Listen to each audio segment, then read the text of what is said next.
Welcome. This is the story of a murder where it appears that all of the needed evidence to find and arrest the culprit seems to be available. However, there are some seemingly large obstacles that need to be addressed to having that happen. If I had to guess, it's because there isn't enough media interest in seeing this case being resolved. Number two, as a result of the pressure on the police department to assign the needed funds to undertake the testing that would direct them to the suspect isn't being allocated. And lastly, it seems that the entire state isn't interested in making sure that the backlog of testing and finding the criminals behind the vicious violations of women and even lesser times men isn't at all a priority. I'll share some of those sobering facts within this story. Join me for the odd and mysterious tragic story of Carmen Hope VanHuss.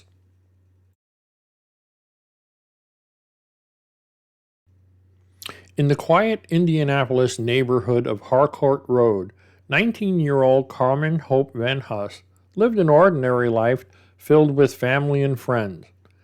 On the evening of March 22, 1993, Carmen and her family gathered at Community South Hospital to visit her ailing grandmother.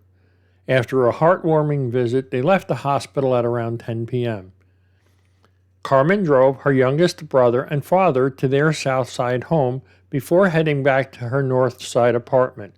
Her father asked her to stay, but she said that she had laundry to do because she had a shift at her job the next day at Pizza Hut. She arrived at her residence on Harcourt Road at around 11 p.m. Neighbors later recounted hearing Carmen accompanied by an unidentified man as they walked down the hallway, their laughter echoing throughout the corridor.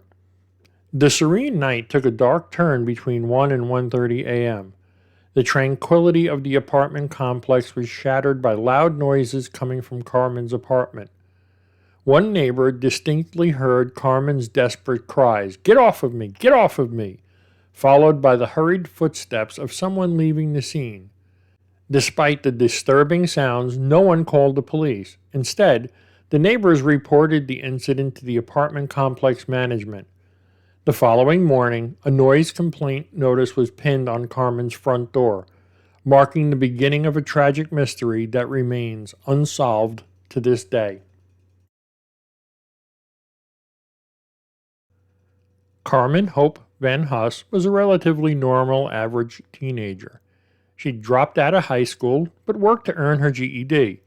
At the time of her death, she had a job waiting tables at a Pizza Hut and lived with her boyfriend. I'm not sure how serious the relationship was, though.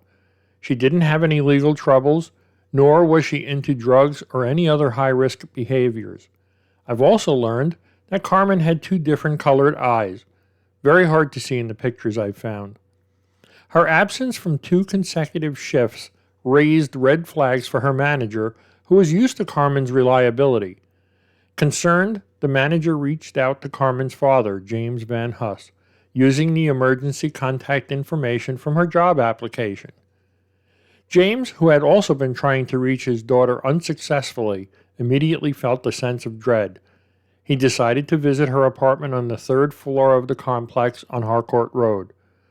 Upon arrival, he noticed the noise complaint still pinned to the front door. The front door was unlocked. His unease deepened as he entered and found the apartment in complete disarray, clear signs of a violent struggle.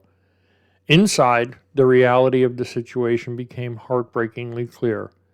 The apartment was a chaotic mess, evidence of a fierce battle for survival. Tragically, Carmen had been overpowered. Her father discovered her partially clad body on the floor, bearing multiple stab wounds. She had also been sexually assaulted. Despite the violent scene, it appeared that nothing had been stolen. Carmen's purse, with all of its contents intact, was found on the front seat of her roommate's car, who was away in Arizona at the time. The roommate was confirmed by investigators to be out of state at the time, plus they provided Carmen with permission to use their car in their absence.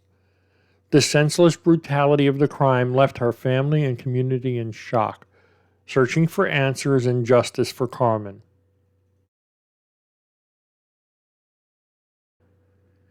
In the aftermath of Carmen's tragic death, the police turned their attention to her past relationships, interviewing several ex-boyfriends who had been through bad breakups with her.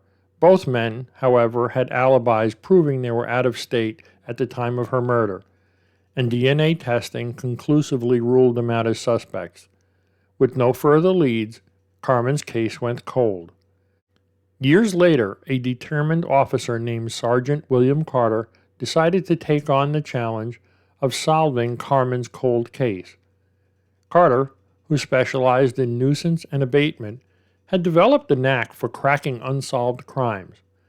After a detective sought his help in 2011, the case presented to Carter was the 1989 murder of Amy Widener, a 16-year-old girl killed during a home invasion. Through meticulous investigation, Carter matched a bloody palm print from the crime scene to prints from an old misdemeanor arrest. His dedication led to the arrest and confession of Rodney Denk, who received a 65-year sentence for the crime. Carter's exceptional work earned him the title of Indianapolis Metro Police Department Investigator of the Year and an appearance on a 48 Hours episode about the case. In 2013, as Denk was being sentenced, Carter learned about Carmen's unsolved case. Driven by a sense of justice and a desire to bring closure to her family, he reached out to them and offered his assistance. Grateful for the renewed hope, Carmen's family eagerly accepted Carter's offer, reigniting the investigation into her untimely death.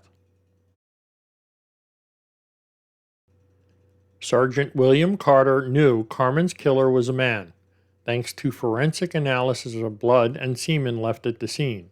However, Carter also realized that an in-house testing could only provide limited information. To delve deeper, he sought to send the DNA to a more advanced testing center in Utah, hoping to narrow down the list of suspects by determining the genetic descent of the perpetrator. Initially, the police department agreed to cover the cost of the specialized testing. Unfortunately, a mix-up at the crime lab resulted in Carmen's DNA being sent instead of the suspect's. This mistake strained the department's budget, preventing them from funding a second test. Undeterred, Carter applied for a grant to cover the expense, but when that was denied, he took matters into his own hands. He launched an online fundraising campaign, successfully raising over $1,200, more than enough to pay for the test. Carter and Carmen's family generously donated the surplus funds to Crime Stoppers. However, just as hope seemed to be renewed, a bombshell dropped. The police department ordered Carter off the case.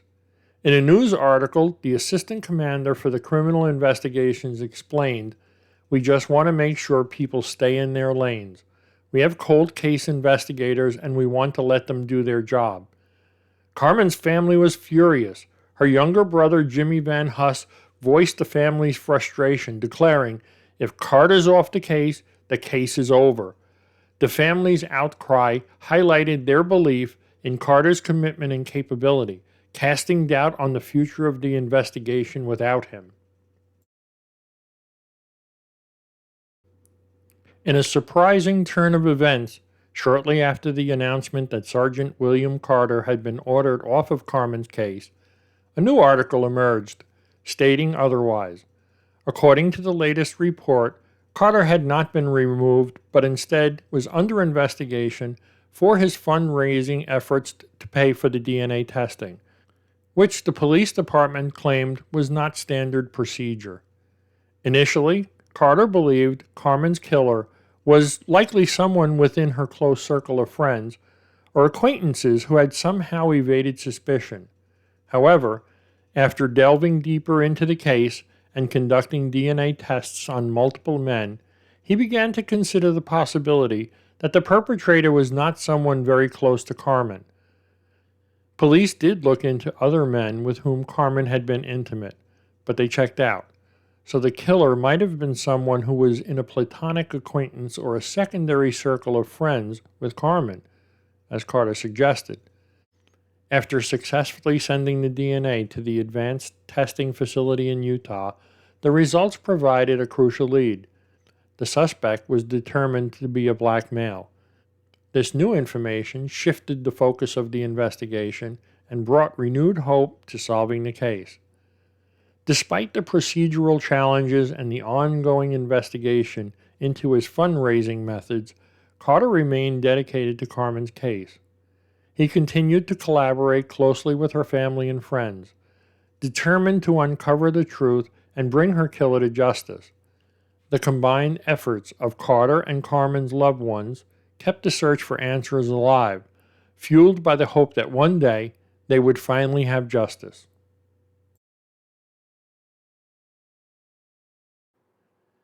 Here's what I found out about Indiana's sexual assault kit investigative backlogs. In 2014, the Accountability Project issued an open records request to bring the number of untested sexual assault kits in Indianapolis to light. Through this request, they uncovered a backlog of 5,006 untested kits in Indianapolis. In 2015, the Accountability Project issued an open records request to the Gary Police Department. The Gary Police Department had not responded to their 2014 records request. As of March of 2017, the Accountability Project has closed that inquiry. In 2017, the Indiana Senate adopted a resolution requesting a one-time statewide audit of untested sexual assault kits. The inventory report published in November of 2017 identified 4,980 backlogged sexual assault kits connected to reported crimes across the state. In 2018, Indiana enacted a law requiring a study of the feasibility of a statewide tracking system for sexual assault kits. Legislators also introduced a bill to mandate annual inventory reports of sexual assault kits collected across the state, but this bill failed to pass. In 2019, Indiana enacted a law that requires law enforcement and prosecutors to provide sexual assault kit updates to the tracking system. The law allows a survivor to register for electronic updates, including notice of sexual assault kit destruction. Via the state's kit tracking system, Indiana legislators considered an additional sexual assault kit reform bill, but these bills failed to pass. In 2019, the BJA awarded the city of Indianapolis $1,403,842 to sustain this work. A recent search on the accountability website showed that there are now 6,600 untested sexual assault kits. Indiana law enforcement is required to pick up sexual assault kits within 48 hours after receiving a notification from the medical facility, transport the kit to a secured storage, and keep it at least 1 year or until the victim reports the crime to law enforcement and the sample is transported to a crime lab, whichever is earlier. The law also requires that Indiana Criminal Justice Institute Victim Services Division to notify the victim before the sexual assault kit is destroyed. In my research, I was unable to find if Carmen's sexual assault kit had had the testing completed, destroyed, or is still pending testing.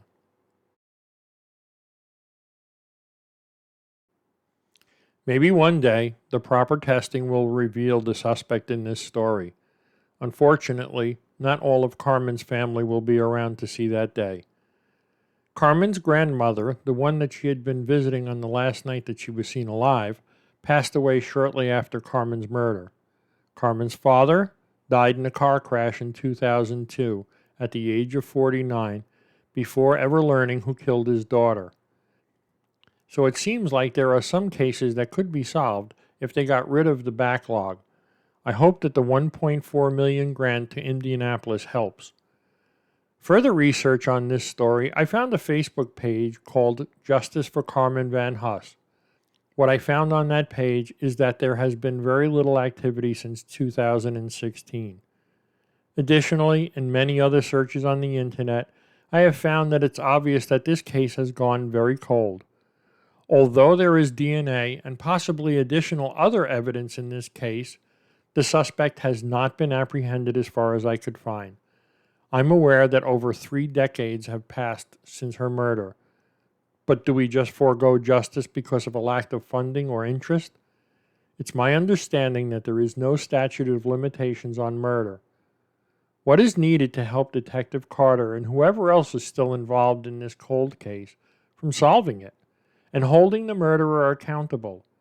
It's a very sad situation for her younger brother Jimmy and the surviving family to go without answers.